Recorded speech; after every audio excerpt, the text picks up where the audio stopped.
guess we just pulled a million. Okay. Towers. Whoa! Look at their nice towers. Yeah. I love it. Oh my god. Need more resources. Okay. Need Yeah, more we'll have to resources. do some They're so resource harvesting. cute. I love like their it. little weird triangular tops. They're very well built considering they look like they're made of wood. They are. They're 100% made of wood. You don't so know. interesting. What if they're cast of bronze? They're not. You don't Come know. on, man. Look at you saw what they were wearing. What trees are they cutting down? They're up on this fucking Those, mountain. right? Literally, God lightning them all down. I bet that when he lightnings them, they just fall. Is that what happens to trees when they get struck by God lightning? Yes, exactly. I think Look. I think you get a forest fire and they all burn down. Never forget Hebrew thoughts was one of the last things they think God made on the seventh day were a pair of tongs. What? Yeah, that's a real thought. Is like it is rumored in Hebrew lore that on the last day God was like, what's the last thing humans need? Oh yeah, tongs. Where did you read that? I've never heard that in my life. Go give it a look sometimes. It's Okay. It's one of the cooler facts. I love it so much. God invented tongs. That's so strange. Yeah, it's like the silliest notion, and I just found out last week. I don't know why I was going through Somebody was just like, "Hey man, did you know God invented tongs?"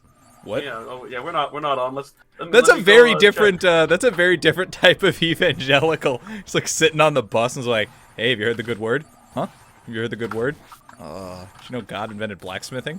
What? Yeah, man, all that sweet metalwork. You know, he put man and woman on the earth and said, you guys should make armor. Huh? Look badass, walk around stomping and shit, be all metal. Be cool. You put it on a horse. So that'd be awesome. Anyway. According to the ancient Jewish text, Pirkei Avot, the original tongs were created by God in the twilight of the first Sabbath Eve. Because human blacksmiths couldn't make tongs without already having a pair of tongs. Because that's kind of how it is. To make tongs, you need a smaller pair of tongs. Yeah. So he was like everything God made, tongs were pure and good. This is true. What? Which holy book was that from? I'm gonna call it a Please. Jewish text Pirkei Avot. Pirkei Avot. Let me, Interesting. I'll link that to you. Yeah, just the strangest. Okay, cool. I'm glad it wasn't like the guy wasn't bullshitting on me. Yeah, that's really so interesting. Pleasing. I get it. I like the logic in that because yeah, you need tongs to make like you need a hammer to make a hammer. How the fuck do you make the first hammer? So it's just like the idea that there's this original that is an interesting old what's it called? That was an old oh, where are you going? I'm gonna come here to see if I can harvest since there's almost no building things there. I want to try to harvest the wood from this place and take it over there. No way you get to transfer. Yeah, I don't think they transfer. I bet you have a big stack here. Well, because you've left one of them with just straight 9s before, and then you didn't have it on the next area. Yeah, see, yeah, they have 500. 499 here. Damn. Okay. Yeah, they hand it up to you so you can collect it and put it in their warehouse. Yep. Dang. So that they can please ask help you us. for it later. Like they didn't even make music. They made music after they had industry. Like, no, they didn't make carts. They just use angel labor to get everything done. Yeah, look at those giant. Oh my god, look how much better these people are in comparison to all your other people. Their houses are made of like fucking paper mache, and yet look at their massive windmills. They're mighty windmills. Holy hell. That's some people that love their god. Man, did Jesus make a mistake not landing in Japan? He fucked up. I think he just couldn't hang. I don't think he could hang against all the demons on Oni, man. What Hebrew story do you give there, huh? And then the land was being ravaged by Onis and being raped by like dog-faced men, human-faced dogs. And God said, "Yay, be chill. That's all pretty bad, but I got fish." Well, that's the thing. See, Jesus came later. That would have been the Old Testament, where God would have been like giving people superpowers and raining lightning and salt and shit. Old Testament God doesn't fuck around. When there's I a can see, problem, like- he has a man march around a city until it collapses down to its roots. Damn, I should read some old. Remember, kid, if you're looking for some real action, read the Old Testament. Read the Bible. You can But don't read follow more any about it stories. in the Bible. Oh no, I was gonna say the tongs thing is interesting. It reminds me of iconology. There's a name for it. It's like a Mediterranean. I know it from Greek philosophy, but the idea of like the ideal object. So like when you make a chair, you're making like the best chair you can, but there is a perfect chair. Like there is a chair that is the best chair. There's like a purest form of a chair.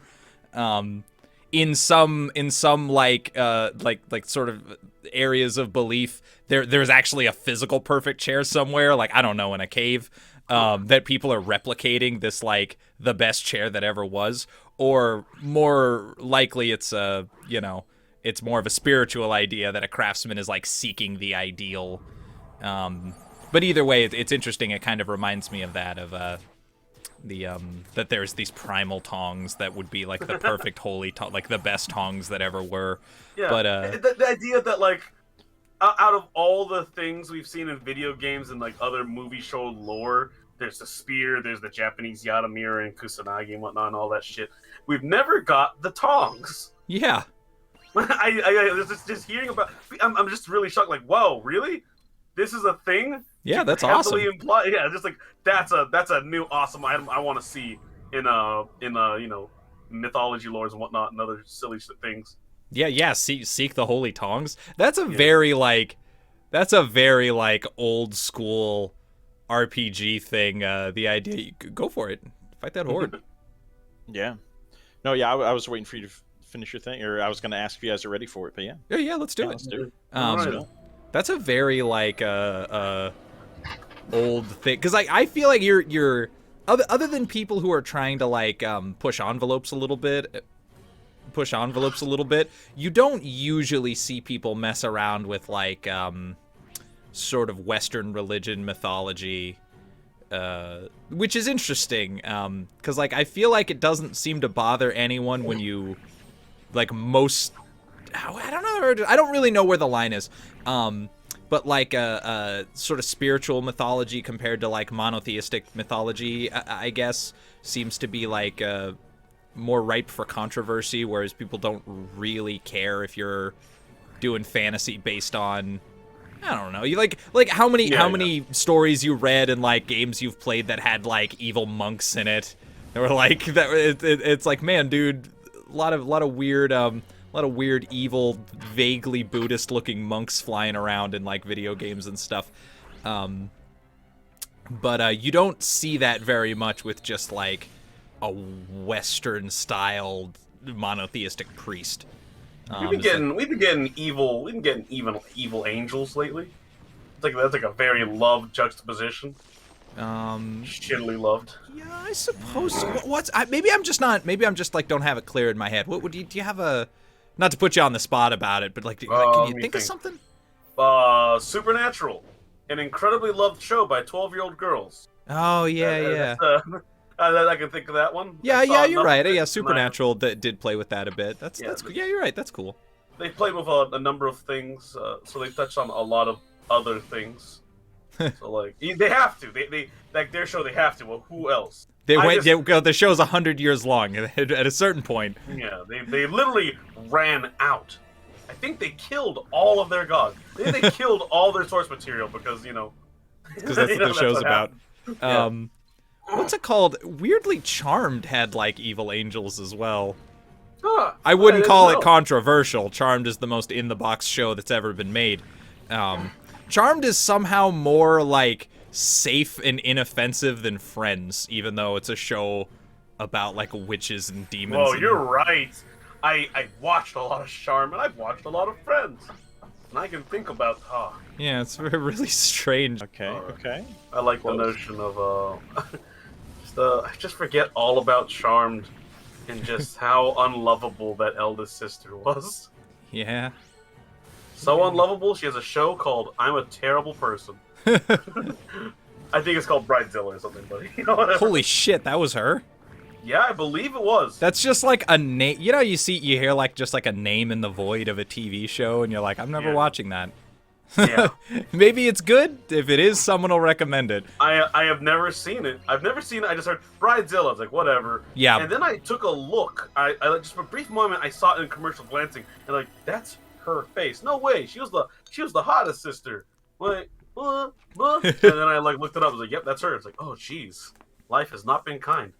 Gee, yeah, I didn't know. Wait, I always thought my assumption was that Bridezilla was some kind of reality show. That's what it was. Oh, okay. She just Reality hosted it. show. No, she was it. What? She was the Bridezilla. Wait, so the whole show was just about her getting married? Being a bitch the whole way through, yeah. No. But it's like a whole show. There's like a season of her getting married. Dude, I don't know. I hope she gets married in every episode. That would actually be a decent show. Hang on. If every episode was her getting married to someone else, and it's just like a wedding planning show, you could make a good dark comedy out of that. Yeah. Every episode, like, look, I know the last one, but just he left you at the altar, but this one will be fine because he has no legs. It's like every episode her standards get lower. And like at a certain point she's just like marrying a mummy or something. Like just like you know what I mean? It's just like actually no, that would be amazing. Okay. It's like hang on, let's see what's good. You are a ghost, dude. I'm sorry. Dude, I like that you go she's like the what's it called? She's like the driving force in a lot of these. She's like, come on, let's go fucking cleanse that goddamn shrine. She's from the old days when people used to get shit done in this mountain kingdom. So this is my show pitch, right? So it's called Bridezilla because she's a mean bride. It's the girl from Charmed. Why not? There's no point. Or Sabrina. What the hell is her name? Yo, no, Sabrina's even better because she's genuinely very lovable. Oh, I don't know. I don't know her outside the show, but No. I see Sabrina's face and I go, oh yeah, that reminds me of better times. Yeah. I have nothing mean to say about her other than her show was meh. It was alright. Yeah, I thought her show was funny. It wasn't like whoa, but you know, Yeah. I got my yucks out of it. It had a sassy talking cat. Like it hit all the basic benchmarks. It could have easily been rewritten as an anime. Yeah. Simple as that. Talking cat, good and dandy. Well, except it was funny. Well, no, I mean, Sabrina is an extremely Western show. Yeah. Not like none. If you made those jokes as an anime, no one would have laughed. Like it just would have. I would have thought it was fucking hilarious if you made an anime with an outrageously Western sense of it. Of course I would. That's Cromartie High. That's an anime with a very Western sense of humor. No flashiness. It's just talking. It's just dry jokes. Yeah. Very English sense of humor. Anyway, so it's her, and the beginning of it's like she's getting married to like a guy, and it's like going through her wedding, and she's like a bitch. And he leaves her at the altar, and she's like, fuck. And then the next episode, we skip forward to her next wedding. She's like a year older, and it's like a different guy. And like we go through like the same shtick, and it's like kind of funny, and the jokes are very like camera jokes about what's actually happening, and like the wedding planner and blah blah blah. And then like every episode, the guy she's marrying is like a little like that's like the gag you keep exchanging out. And like, so it's like a guy, and then it's like a completely opposite. Like the first guy's like a stately gentleman, the second one's like a muscle dude, and like the third one's like a guy with a funny mustache. He's like, haha, and he's like really silly. And then like the third one's just like a woman, and then the fourth one, like as you get down the line, it gets like straight, and eventually like you have to like slip it in there at a certain point. You have to like make this reveal in the world that like somebody she was trying to marry was like a ghost. And like now ghosts are real. That's just what's going on now. And just by the end of the show, she just marries like a sphinx or something. Like that's the happy ending. But like you have to slip down this rabbit hole very slowly into the ridiculousness. Yeah, the problem is if you're gonna sit there and watch that, you have to make her lovable. It's gotta be something like, you know. Yeah. It can't be a show. The concept of the show can't be that she's a nightmare unless Unless a good human at it, you know. hang on. Let me sell you this. What if she is the problem, but it's not because she's rude, it's because she's mean. Stay with me. So, if like in the show, she's not like she's not like whining at people, she's just like clearly a bad person. Like she's just like doing mean things. It's like it's like a bad stuff like that. You know what I mean? She gets in a fender bender and she's like, "Ha, you're not gonna catch me, bitch." And so she has to keep finding increasingly sinister people who will put up with her. Necromancer's there, and he's like, "Dude, you fucked up." She's in there like, yeah, you know, call it a, yeah, I've done some evil things. I got people in my basement. I think I was thinking instead of every episode it's a new year in a marriage, I think it's the same marriage. Dude canceled out right in the beginning, and you're like, dude, we already put down the payment for this, and the marriage is like 6 months. And she just keeps falling into relationships and like planning this marriage that's not happening. Oh, like the end of the show is the marriage. Yeah. So like every episode, there's like a different character she's like getting into, and she has to keep altering the wedding to add in elements from this new person. Like, oh yeah, so like yeah, I like the doves and that, and the guy's like, what about chains and blood? Yeah, I'll call my wedding planner, and there's just like a beleaguered wedding planner, just like, oh my god, you're shitty. It's like H. John Benjamin or something, and he's like, chains, for real, man? I don't know why you want me to do that, but I guess I'll do it. Sure. And you just like this increasingly put upon wedding planner. And then, so the end of the show, you could have this just string of insane callbacks from all these different people. Chained up little goblins singing and through grates in the floor. Just, like so I like what you've got here. I always imagined my dream wedding would have, just like my servants with me. Like they would just get buried where we get married, so that so they could be with us for the whole wedding.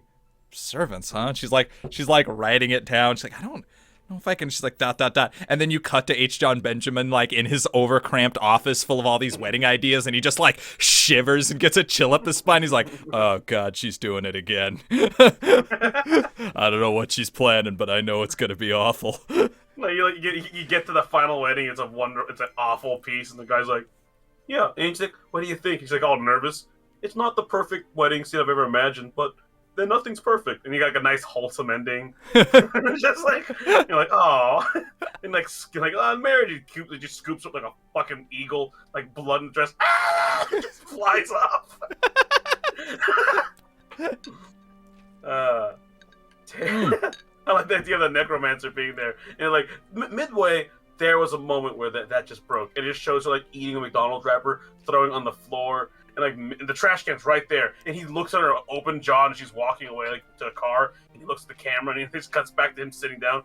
I know I've done a lot of bad things, but the trash can was right there. It was there. That kind of shit that I'm gonna live with this person. I don't want these to stack up. I think it's better to just rethink. I'll just be friends, and maybe even like at the end of it, every person that they broke up with her, they're still close enough. They go to the wedding. Yeah, they're all still like fringe friends. Oh my god, hang on, I have one more. So the last like piece of the wedding planner's like plot is that she's outrageously rich. So every time she like makes a bunch of changes, his commission is getting bigger and bigger and bigger, and he's just this like put upon guy in a tiny office, so he needs the money. It's like the biggest payout of his life. So like every time she does something insane, he's like, I guess I can do that. Just think of the money. As he's like slowly deteriorating towards the end of as the show goes, because he's not paying his bills because he's planning this one fucking wedding for a season. I got another call. Click hello. We need you at home. I need you. That'd be a great ending. Oh, fantastic. Well, that's our show. Right. And that's this episode. Thank you for joining us for TV Pitches with Chums. Hi, I'm Nicolas Cage, and he's Val Kilmer. And we've wasted your time. Goodbye, everybody. Oh, goodbye. Good break. Oh.